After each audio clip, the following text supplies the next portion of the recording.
Welcome back. Now the details in full. On his social media account, President Abdel Fattah el-Sisi greeted Egyptians on the occasion of the holy month of Ramadan. The head of state wished Egypt and the Egyptian people peace and prosperity. Meanwhile, on her social media account, Egypt's First Lady, Mrs. Intisar el-Sisi, greeted Egyptians on the occasion, wishing Egypt and the Egyptian people peace and prosperity. On the occasion of the start of the holy month of Ramadan, President Abdel Fattah el-Sisi exchanged greeting cables with presidents, kings and leaders of Arab and Islamic nations. President el-Sisi expressed his best wishes for Arab and Muslim leaders, wishing them and their countries and peoples progress, development and prosperity. President el-Sisi also sent greeting cables to Egyptian expats, wishing them success. He also received greeting cables from many senior state officials on this occasion. Prime Minister Dr. Mustafa Madbouli asserted that in implementation of President Abdel Fattah el-Sisi's directives, the government has prepared an integrated plan for early recovery and reconstruction of the Gaza Strip, whilst keeping the Palestinian people in the Strip during the reconstruction process. This came during Madbouli's meeting on Saturday with his Palestinian counterpart Mohammed Mustafa to discuss the features of the early recovery and reconstruction plan, which will be reviewed at the upcoming Arab League meeting on the 4th of March in Cairo. Madbouli reiterated Egypt's steadfast support for the Palestinian people and their legitimate rights, especially the right to self-determination and the independence of the Palestinian state based on the 4th of June 1967 borders with East Jerusalem as its capital. For his part, the Palestinian Prime Minister praised President el-Sisi's efforts to support the Palestinian legitimate rights and efforts to rebuild the Gaza Strip. Minister of Foreign Immigration and Expatriates Affairs Badr Abdelati held a joint press conference with the Palestinian Prime Minister and Minister of Foreign Affairs Mohammed Mustafa. During the press conference, Abdelati stressed Egypt's supporting stance for the Palestinian leadership and people, steadfastness on their land and justice of their case. Abdelati also said that they discussed Gaza's reconstruction that will be tackled in an emergency meeting of the Arab League. Palestinian Foreign Minister on his part hailed Egypt's stance for hosting the emergency meeting and its support of the Palestinians. He added that Egypt's plan for the reconstruction of the Gaza Strip is practical and ready for implementation, highlighting the Palestinian government's aspirations to unite the Palestinian state and its institutions. Meanwhile, Hamas said Saturday that it rejected Israel's formulation of extending the first phase of the ceasefire in Gaza on the day the first stage of the deal was set to expire. The first phase of the Israel-Hamas truce is due to expire Saturday, but negotiations on the next stage, which should secure a permanent ceasefire, have so far been inconclusive. We have the details. Hamas said on Saturday that it rejected Israel's formulation of extending the first phase of the ceasefire in Gaza on the day the first stage of the deal was set to expire. The first phase of the Israel-Hamas truce is due to expire Saturday, but negotiations on the next stage, which should secure a permanent ceasefire, have so far been inconclusive.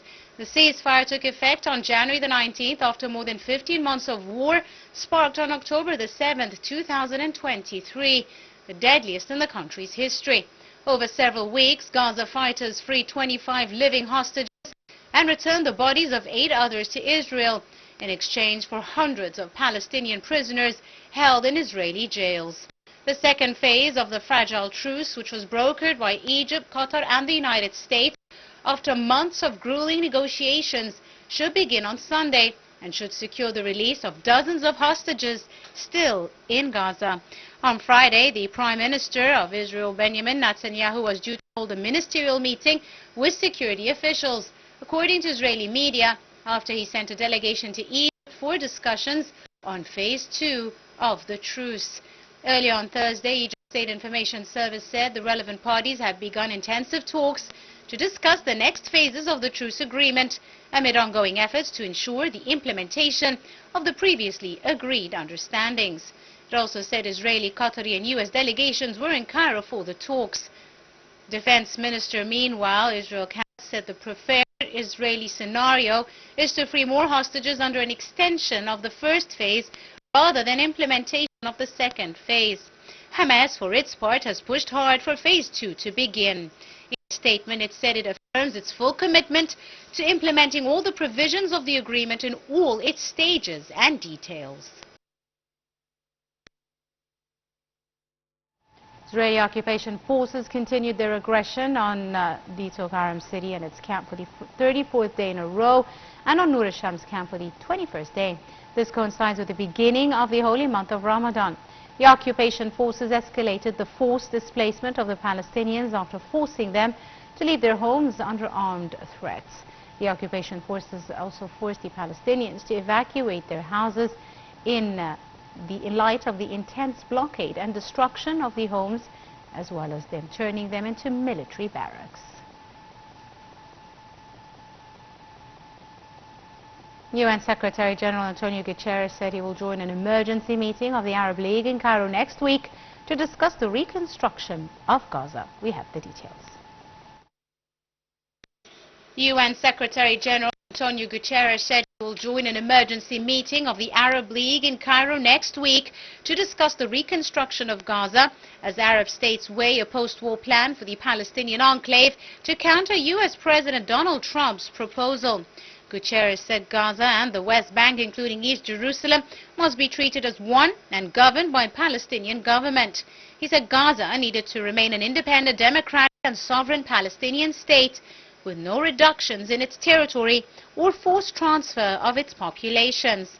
Guterres said he would outline priorities at the March 4th Arab League meeting, including that the ceasefire and hostage deal between Israel and Hamas must hold, and there must be a clear political framework towards Gaza's recovery, reconstruction and lasting stability.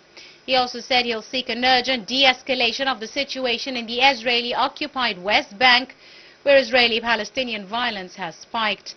He told reporters that the UN that Tuesday's summit is an opportunity for leaders across the Arab world to come together and discuss the elements required to deliver peace and stability in Gaza.